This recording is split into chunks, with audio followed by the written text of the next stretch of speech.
사람들은 참 먹는 것에 관심이 많습니다. 그렇죠? 그래서 좋은 것, 건강하게 좋은 것들 많이 먹습니다. 근데 성경에는 우리의 입으로 들어가는 것이 우리를 더럽히지 못한다라고 분명히 말씀하고 있습니다. 그러나 입으로 들어가는 것도요, 잘 먹어야 합니다. 상한 것을 먹으면 반드시 탈이 나게 되어 있습니다. 그런데 우리의 육신도 그러한데 우리의 영혼은 더더군다나 먹는 것을 조심해야 합니다. 그래서 영적으로 잘못된 것을 무엇인가 듣거나 먹게 되면 우리의 영혼이 탈이 나게 되어 있습니다. 그래서 우리는요, 항상 조심해야 합니다. 오늘 제가 찬양 인도를 하면서 이런 말씀 드렸죠. 오직 여호와는 그 성전에 계시니 온 천하는 그 앞에 잠잠할지니라. 주님 앞에 나올 때에 온 천하가 주님 앞에 잠잠해야 합니다.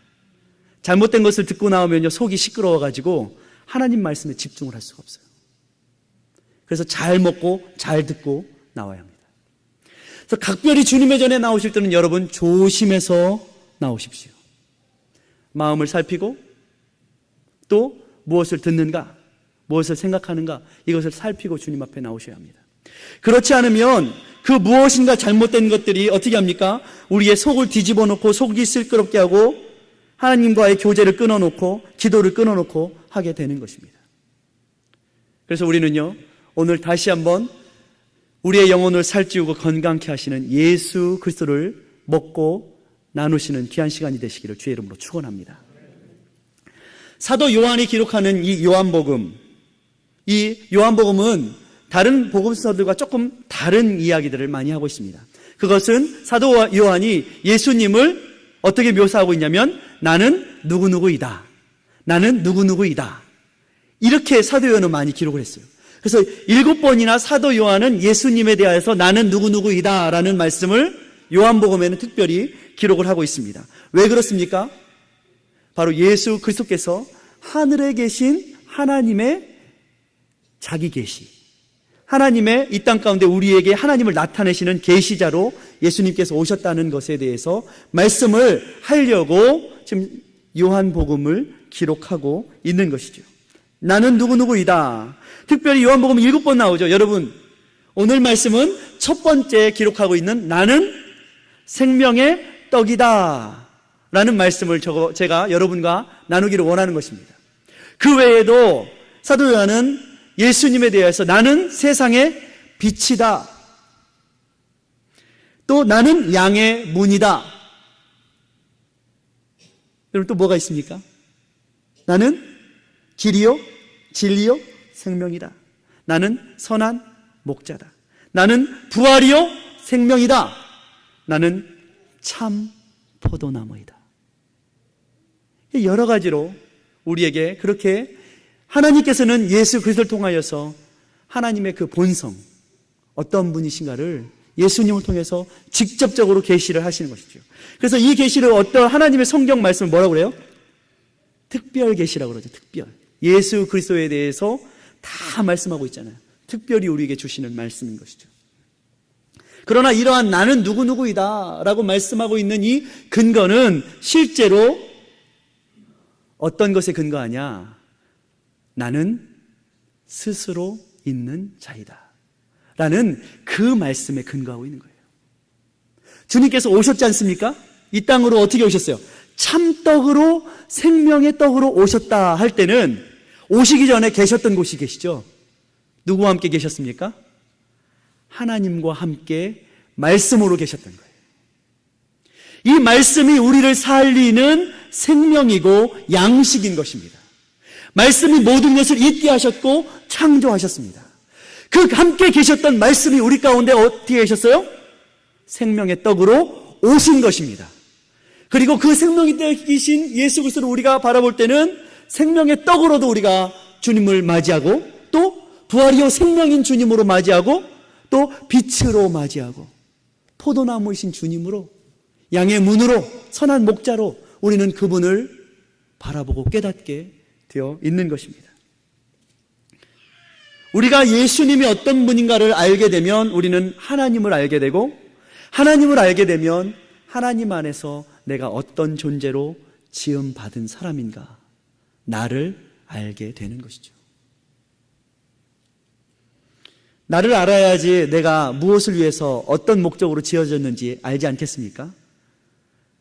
그리고 내가 과연 어떤 것을, 무엇을 양식으로 살아가는 존재인가도 알지 않겠습니까?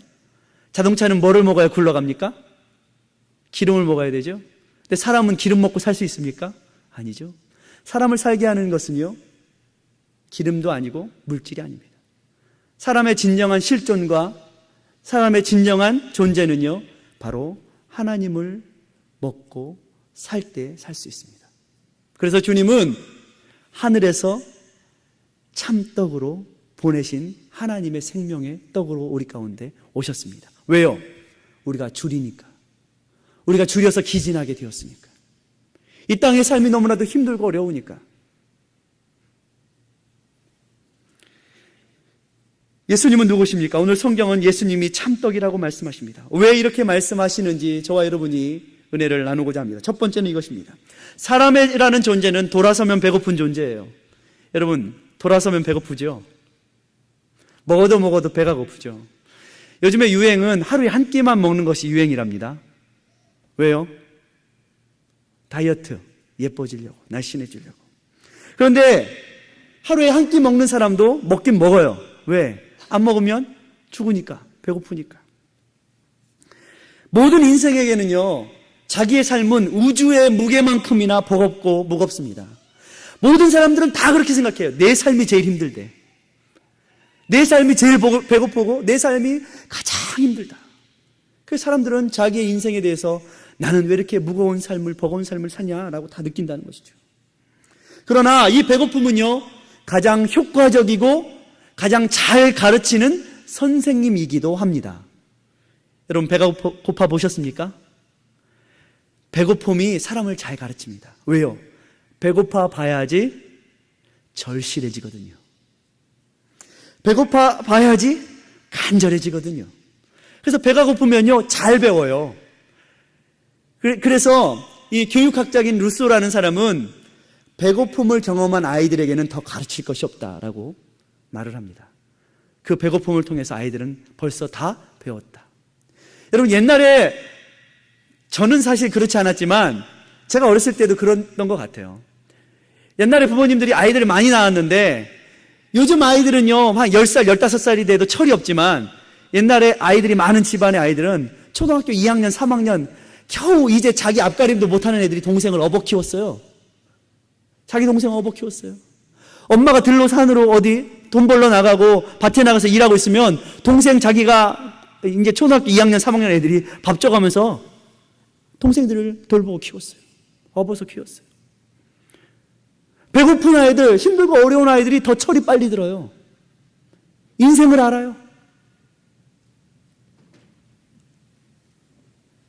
배고픔과 목마름, 이러한 것들을 경험해 본 사람들이라면 모두가 인정하는 정서가 있습니다. 그것은 배고픔은 참 괴롭고 힘들고 어렵다는 거예요. 그래서 사람들은 이 배고픔과 목마름에 대한 고통을 받지 않으려고 어떻게 합니까? 나름대로 노력을 하는 거예요. 배고픔을 아니까. 그래서 옛날에 여러분, 우리나라가 경제개발 5개년 계획 이런 거 하기 전에 우리나라가 어떤 나라였습니까? 우리나라 국민 연소득 얼마였는지 아십니까? 1년 연소득이 67불. 67불인 때가 있었어요. 필리핀보다 못 사는 나라였어요.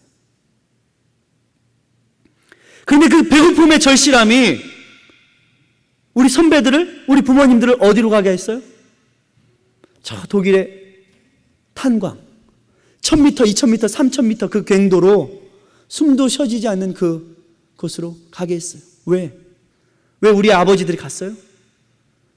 우리 아내, 우리 자식, 내가 먹여 살리겠다 이거예요. 그 절실함이 그곳에 가게 했어요.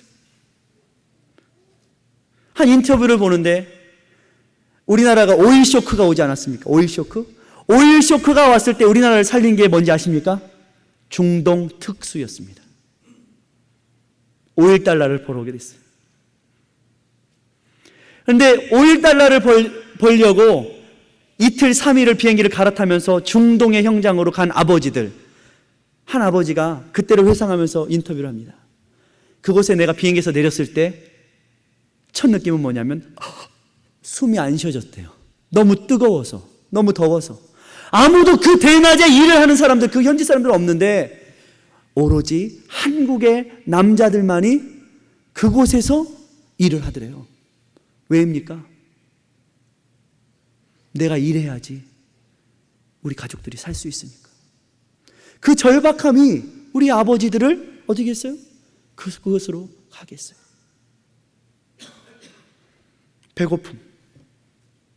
배고픔이 사람들을 절박하게 만들고 또 배우게 만들죠. 2차 세계대전 당시에 전쟁의 고아들이 많지 않습니까? 우리나라 6.25 당시에도 전쟁의 고아들이 얼마나 많았어요. 불쌍하죠. 부모들을 다 잃어버리고 부모 옆에서 엄마가 죽은지도 모르고 엄마 젖을 빨고 있는 아이들, 그런 아이들이 있었단 말이에요. 불쌍해서 미국의 한 장교가 동료들과 함께 힘을 모아서 이 전쟁의 고아들을 그냥 놔둘 수 없겠다 싶어서 천막 몇 개, 군용 천막 빌려다가 어떻게 했어요? 천막을 치고 이 아이들에게 빵을 주고 침실을 제공하고 했는데, 이 아이들이 그렇게 빵을 나눠주고 잠자리를 제공했는데 잠을 잘 못 자는 거예요. 왜 그랬나 잘 살펴보니까 이 아이들이 잠을 못 자는 이유가 있어요. 왜냐하면 내일은 먹을 수 있을까에 대한 염려 때문에 잠을 못 자는 거예요. 그것을 알고 그제서야 이 장교가 아이들의 손에 밤마다 빵 하나씩을 쥐어줬어요. 그랬더니 아이들이 빵을 꼭 손에다 움켜쥐고 그제서야 잠을 잤다는 거예요. 얼마나 절실했으면. 그러나 보십시오. 오늘날을 보십시오. 여러분의 삶을 보십시오. 여러분의 자녀들을 보십시오. 그렇게 배고픈 시절에는 그렇지만 여러분, 제가 볼 때는 오늘날의 시대는 배고픔의 문제가 아닙니다. 그런데 사람들은 점점 더 배고파하고 있어요. 무엇인가 채워지지 않는 그것을 향해서 배고파하고 있어요.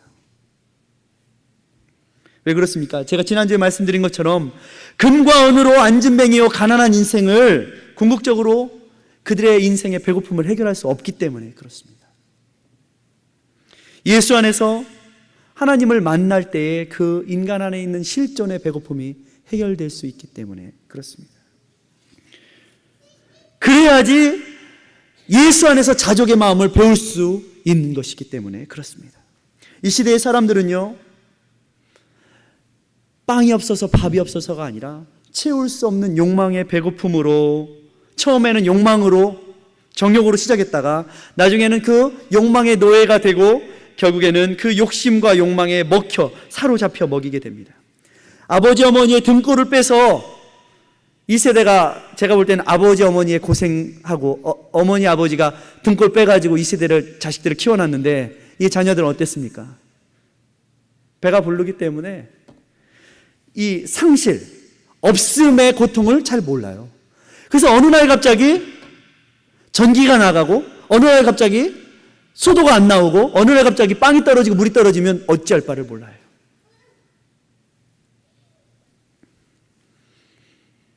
이제 청년 실업이다, 경기가 둔화되어서 청년들이 어디로 갈지 모른다 하니까 이유를 모른 채 불안해하고 떨고 있는 시대가 되었습니다. 그러다가 욕망의 노예가 되어서 안 채워지면 안절부절 못하다가 한마디만 듣고 죽어버려요. 여러분, 이 시대의 연예인들이 그런 얘기 들어보셨습니까? 악플 하나 잘못 보고서 가서 자살을 해요. 왜요?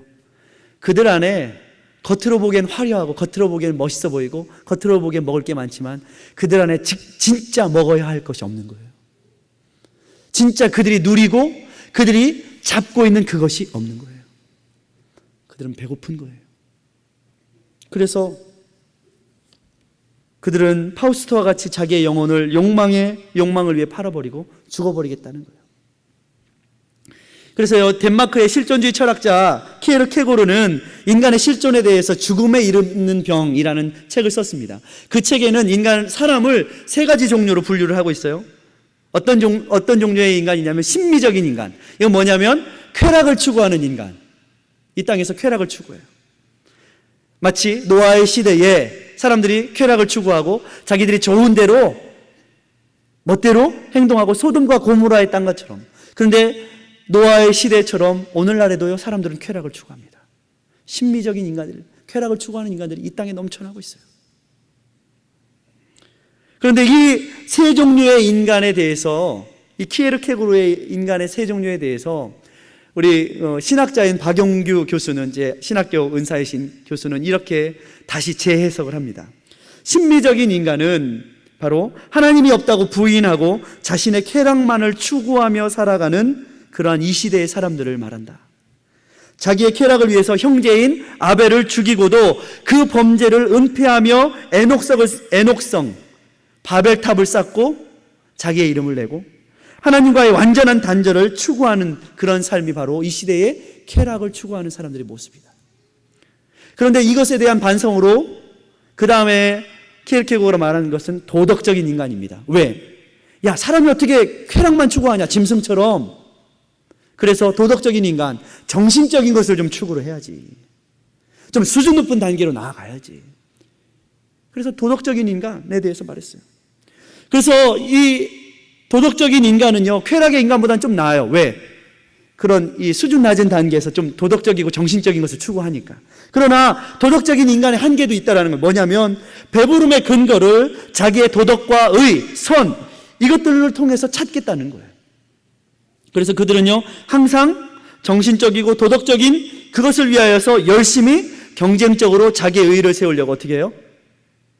자기를 거칠애를 한다는 거예요. 거칠애. 여러분, 성형수술을 한 여자가 가장 화가 날 때가 언제인지 아십니까? 성형수술을 했는데 다 알아볼 때. 다른 사람들이 성형수술을 하고 왔는데도 똑같다고 알아볼 때 화가 난대요.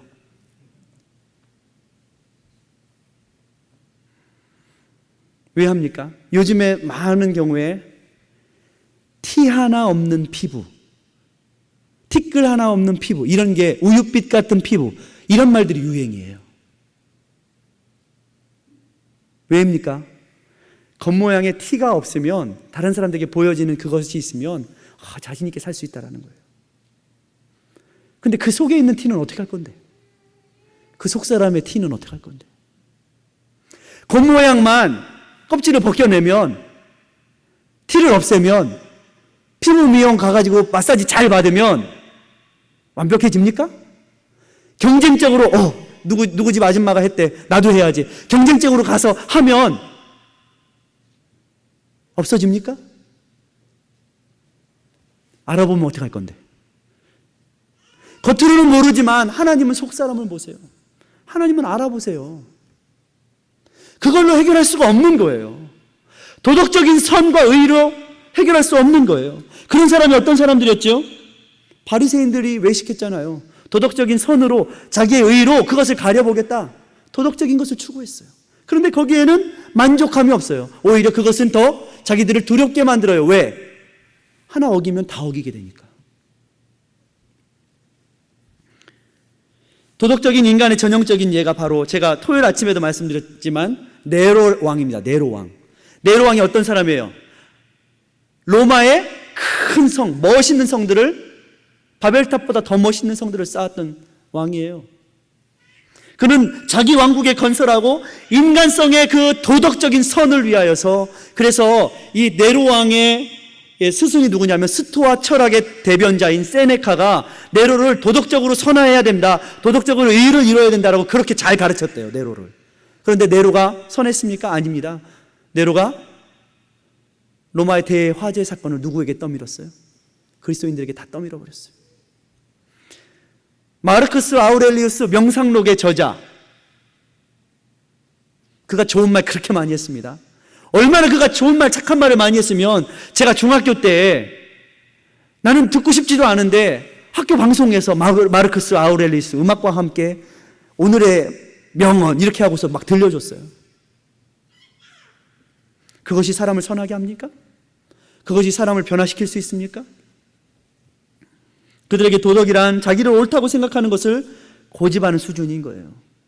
마치 바울이 예수님 만나기 전에 자기가 옳다고 하는 것을 고집하고 어떻게 했어요? 그것을 향해 달려가다 보니까 사람 죽이고도 양심에 눈 하나 깜짝하지 않는 그런 도덕적인 의, 이것은요 사람을 그렇게 만드는 거예요.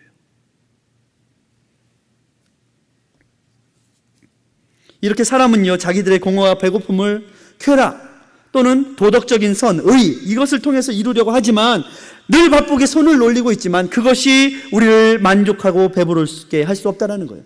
그래서 대답으로 결국 인간은 하나님이 필요한 존재이다, 이렇게 말하고 있는 거예요. 두 번째로 인간은 어떻습니까? 하나님을 우리가 먹지 않으면, 하나님을 만나지 않으면 인생은 고아와 같은 인생이라는 것입니다.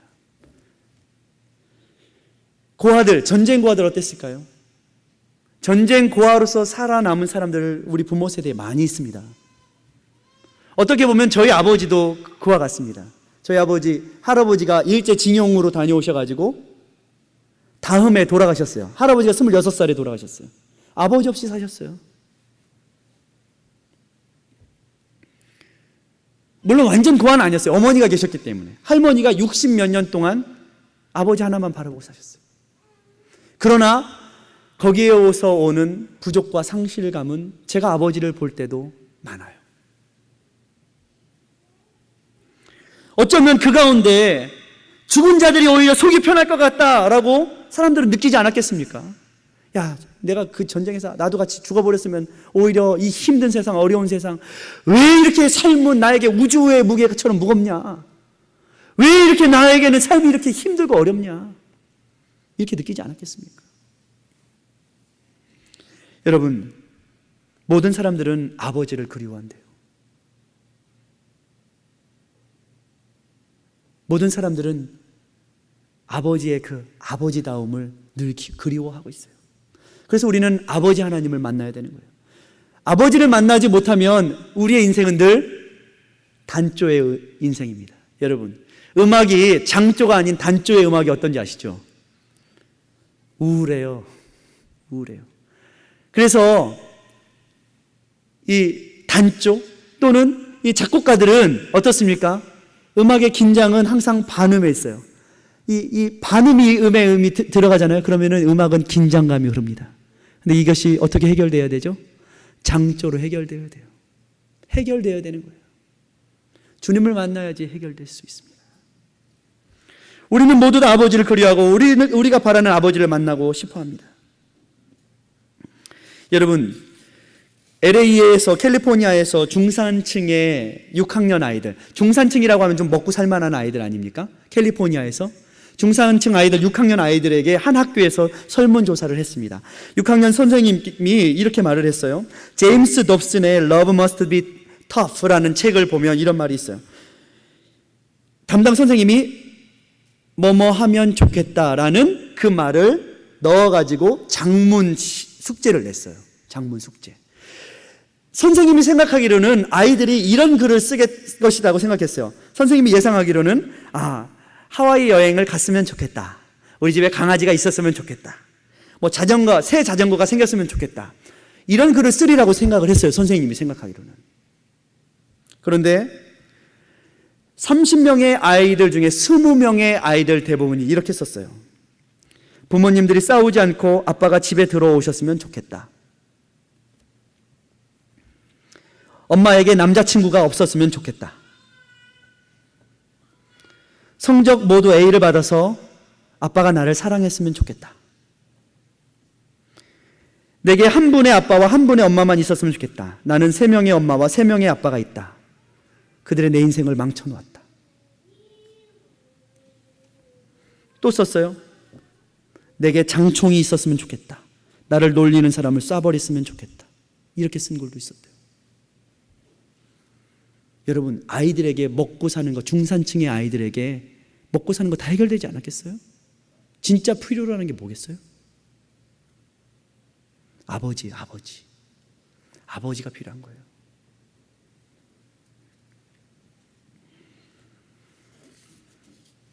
아버지 앞에 있는 어린아이와 같이 최소한 아버지가 있으면 아이는 행복합니다. 우리 아버지가 나를 돕고 우리 아버지가 나를 먹여줄 것이기 때문에. 그렇기 때문에 그들의 역사 앞에 예수님이 아버지가 되셔서 하늘로부터 내려오신 거예요. 멀뚱멀뚱 구경거리가 아니라 우리가 먹고 마시고 소화하여서 살아갈 수 있도록 아버지가 이 땅 가운데 내려오신 거예요. 6장 1절의 말씀을 보면, 오늘 본문의 말씀은요, 6장 1절부터 소개되는 오병이어의 역사, 물고기 2마리와 보리떡 5개로 5,000명을 먹이시고 12강조리에 부스러기를 모시고 남기신 그 역사 다음에 주님께서 나는 참떡이고 참 생명이다 라고 말씀하시는 내용입니다. 200데나리온이나 큰 돈을 들여야 하는 그 큰 음식이 제공되는 것을 보면서 사람들은 생각했을 거예요. 어쩌면 내가 예수님 따라다니면 먹고 살 일은 해결될지 모르겠다. 기적을 본 것이죠. 유대인들은 그 기적과 표적을 늘 기대하고 바라고 왔습니다. 그리고 그 기적을 행하는 사람이 바로 메시아실 것이다, 선지자일 것이다 라고 생각을 했습니다. 그리고 예수님의 기적을 본 것이죠. 그러나 주님이 이 땅 가운데 자기들에게 먹히시려 오신 것, 이것을 그들은 알지 못했습니다. 그저 주님이 가져다 주는 복, 축복, 형통, 이런 것만 바랬어요. 그러다 보니까 그것이 해결되지 않으면, 내 생각대로 구하는 그 형통, 복, 돈, 이것이 해결되지 않으면 그들은 늘 배고파할 수밖에 없었어요. 그래서 주님은 뭐라고 말씀하십니까? 오늘 말씀에 그들이 왜 죽을 수밖에 없는가, 왜 그들이 배고플 수밖에 없는가에 대한 답을 주시는 것이에요.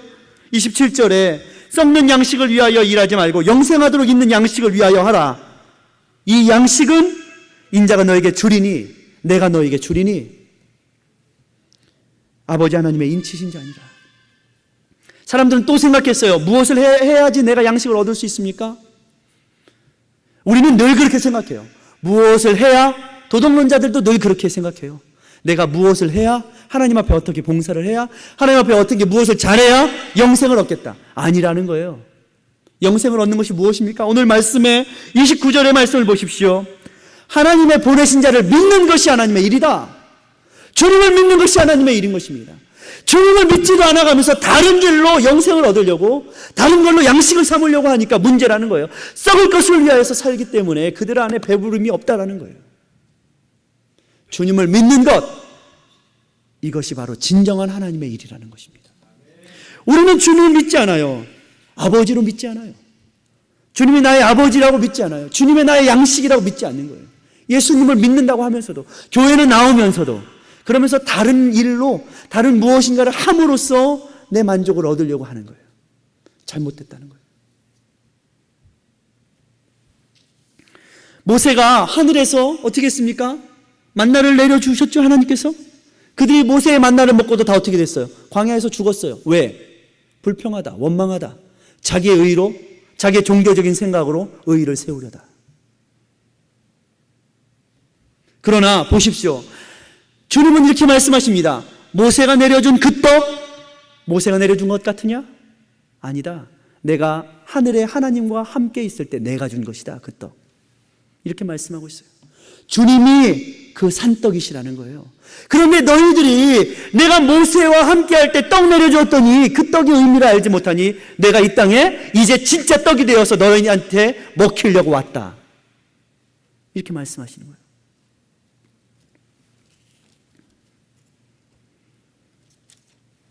이 시대의 사람들은 그렇게 무엇을 하여야 영생을 얻으리까? 라고 생각을 합니다. 예수 믿는 사람들도 무엇을 하여야 영생을 얻으리까? 이렇게 자꾸 말을 하니까 주님은 무엇을 하여야 영생을 얻는 것이 아니라 나를 믿는 것이 바로 하나님의 일이다. 이렇게 말씀하고 계신 것입니다. 주님을 믿으십시오.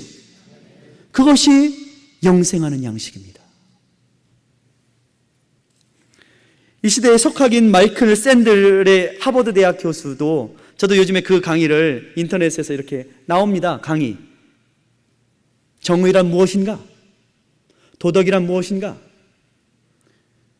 이 시대에 도덕이 필요하다는 건 도덕이 필요합니다. 얼마나 도덕적 가치가 흐려졌습니까? 그렇게 되면 도덕이 필요하다는 거예요. 그러나 도덕적 기준이 이 땅에서 우리의 인간 사회의 관계와 계약 속에 필요한 것은 사실이지만 우리 사람은요, 그 도덕만으로는 살 수 없어요. 더 높은 것, 본질의 배고픔을 해결해야 돼요. 그것은 바로 하나님만이 해결할 수 있는 배고픔인 것입니다. 모세 때에도 지금, 그리고 예수님을 찾아다니는 사람들의 때에도 사람들은요, 그렇게 내가 생각하는 밥을 생각하면서 예수님 따라다니고 있지만 주님이 주시는 양식은 우리의 생각과 다른 것입니다. 그것은 썩는 양식이 아니라 영생하도록 주시는 양식인 것입니다. 영생하도록 주시는 양식을 먹으려면 어떻게 합니까? 현상이 아니라 원인을 봐야 돼요. 왜 우리가 배부르고 만족하지 못하는지. 사람들이 배부르지 못하고 배고파하는 이유는요, 그 이유가 뭐라고 생각하십니까? 죄 때문입니다. 죄. 그 원인은 죄 때문입니다. 하나님을 떠나 살고 하나님이 보내신 아들이신 예수 그리스도를 믿기보다는 자기의 욕심대로 살아간다. 죄 때문에. 여러분, 우리 교회 저쪽 축구장에 가보면요, 가시나무들이 잘 자라는 곳이 있습니다. 가시나무들이 잘 자라는 곳이 있어요. 근데 그 가시나무가 지난번에 몇 집사님들께서 그 가시나무들을 다 베어냈어요. 그랬는데 한 달 정도 지나니까 가시나무가 또 자랍니다. 왜 자랄까요? 뿌리를 안 뽑았기 때문입니다. 뿌리까지 뽑아내지 않았기 때문입니다. 죄의 뿌리를 뽑아내지 않으면 죄는 항상 겉으로 보기에는 잠잠하게 보이지만 시간이 지나면 또 가시나무처럼 자라납니다.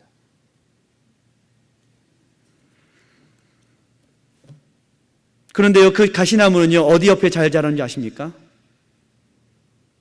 다른 데는 잘 안 자라요. 근데 세프틱 탱크 옆에만 잘 자랍니다. 뭡니까? 똥 옆에 잘 자란다는 거예요. 더러운 것이 있는 것, 죄 가운데 가시나무는 잘 자란다는 거예요.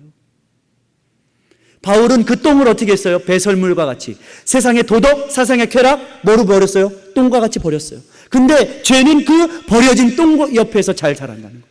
도덕, 쾌락 옆에서 잘 자란다는 거예요. 그러므로 우리는 뭘 버려야 돼요? 죄를 버려야 됩니다. 마지막 세 번째는 이것입니다. 그러므로 우리가 배부를 수 있는 것은 바로 주님을 먹고 마실 때 우리가 배부를 수 있습니다. 진짜 그들을 살리는 것은 이런 떡으로는 부족합니다. 그래서 주님은 하나님께서 내려주시는 참떡으로 이 땅에 만나와 같이 내려오셨습니다. 33절을 보십시오. 사람들은 하나님의 떡은 하늘에서 내게 생명을 주시는 것이니 어떻게 했어요? 내게 주소서, 우리에게 항상 주소서. 주님은 그렇게 배고픈 자들에게 먹히시려고 악으로 가득한 사람들이 예수를 잡아먹었습니다. 그리고 예수님이 잡아먹히심으로 우리에게 진정한 생명의 양식이 되셨습니다. 미랄이 죽어서 열매로 많은 열매를 사람들에게 먹히게 되는 것처럼 주님이 죽으신 것이죠. 주님께 나오는 자는 결코 줄이지 않을 것입니다. 주님을 믿음에 목마르지 않을 것입니다. 여러분, 여름에 제가 말씀을 시작하면서 여름에 먹는 것들이 있죠. 삼계탕. 미국에서는 먹을 수 없지만 한국에서는 먹는 것이 있습니다. 그래서 제가 학교에 다닐 때 교수님이 개 3마리를 키우셨습니다. 그 이름을 이렇게 지으셨습니다. 초보기, 중보기, 말보기.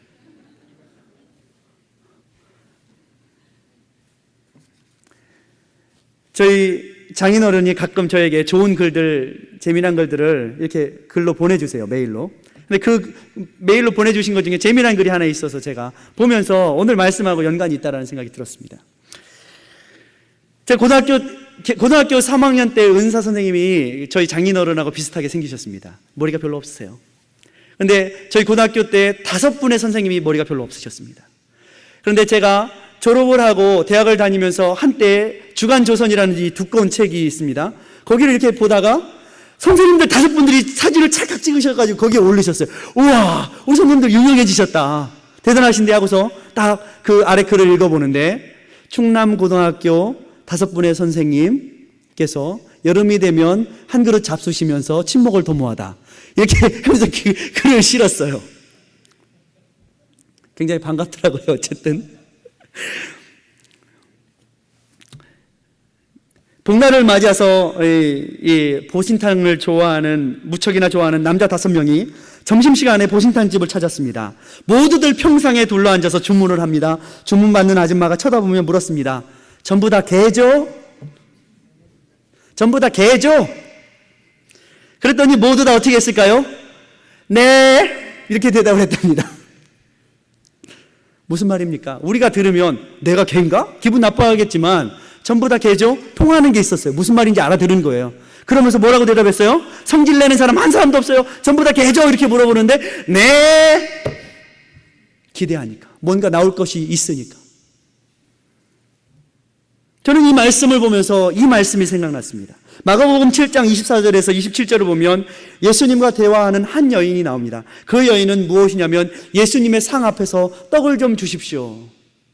그 여인은 어떤 여인이냐면 예수님께서 두로지방의 한 집에 거하시는데 더러운 귀신 들린 딸을 가지고 있는 어린 딸을 둔 여자가 소문을 듣고 예수님께 찾아와서 그 발 아래 엎드려 예수님께 간청하는 장면입니다.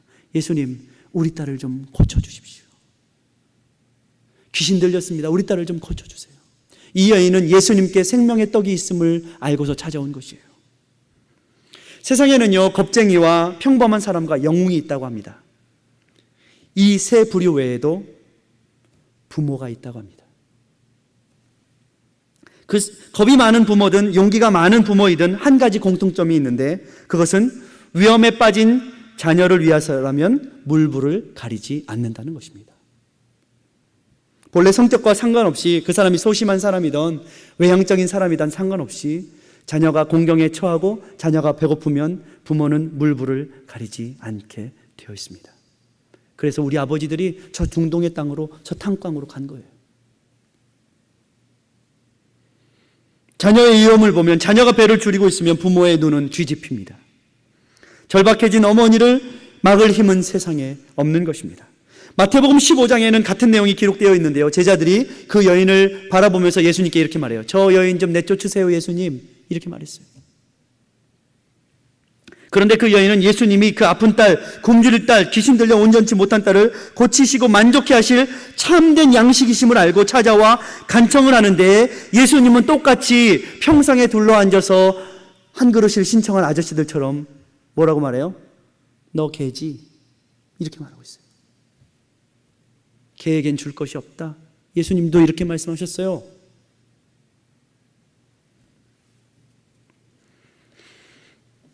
그런데 이 여인은 자기를 개라고 부르는 예수님한테 화를 내지 않고 있어요.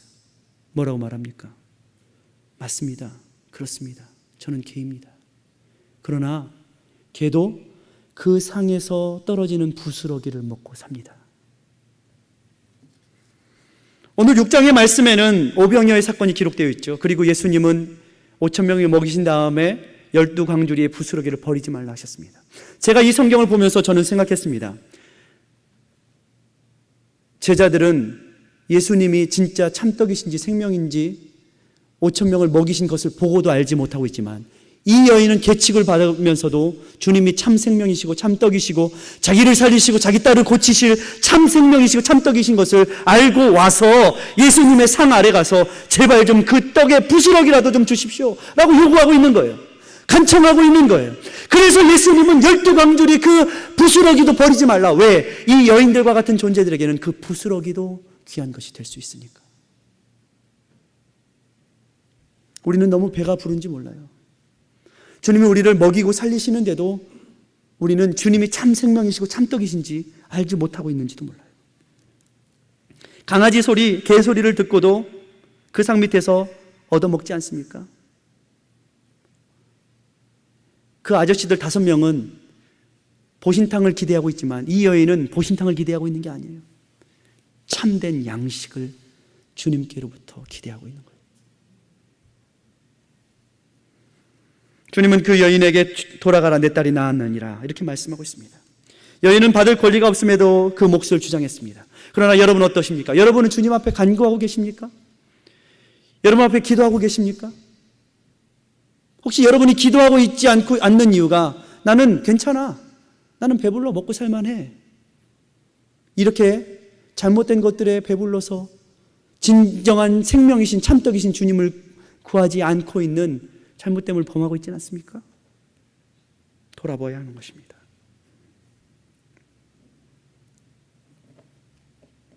왜입니까? 세상의 것으로 배를 채우고 세상의 것에 만족하기 때문에 우리는 하나님 앞에 기도하지 않고 하나님 앞에 예배하지 않으려고 합니다. 마지막 이 말씀을 나누고 저는 말씀을 마치려고 합니다. 주님께서 유월절을 지키셨습니다. 마지막 때에 제자들과 함께 유월절을 지키셨습니다. 주님께서는 제자들에게 빵도 찢어 나누어 주시고 포도주도 부어 나누어 주셨습니다. 그런데 여러분, 유월절이 되면 메인 음식이 무엇입니까? 메인 코스 요리가 무엇이죠? 뭐가 나와야 합니까?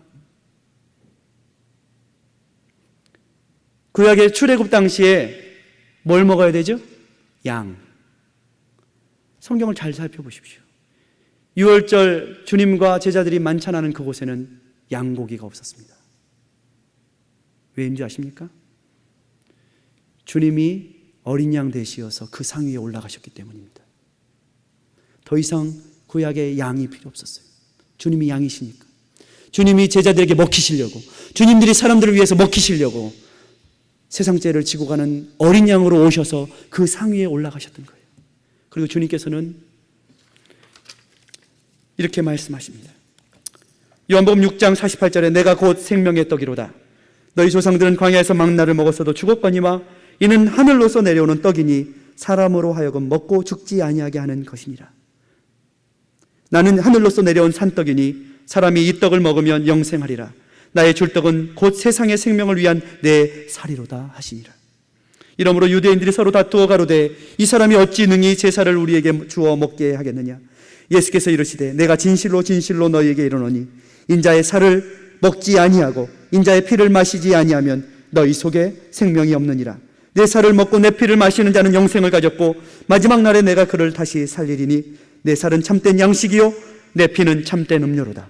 내 살을 먹고 내 피를 마시는 자는 내 안에 거하고 나도 그 안에 거하나니 살아계신 아버지께서 나를 보내시며 내가 그 아버지로 인하여 사는 것 같이 나를 먹는 그 사람도 나로 인하여 살리라.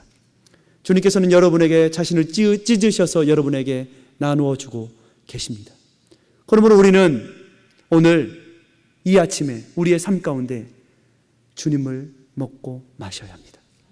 그럴 때 우리의 삶이 풍성해지고 우리의 배고픔이 해결되는 것입니다. 기도하겠습니다. 사랑과 은혜 주님 감사합니다. 이 아침에 주님의 귀한 말씀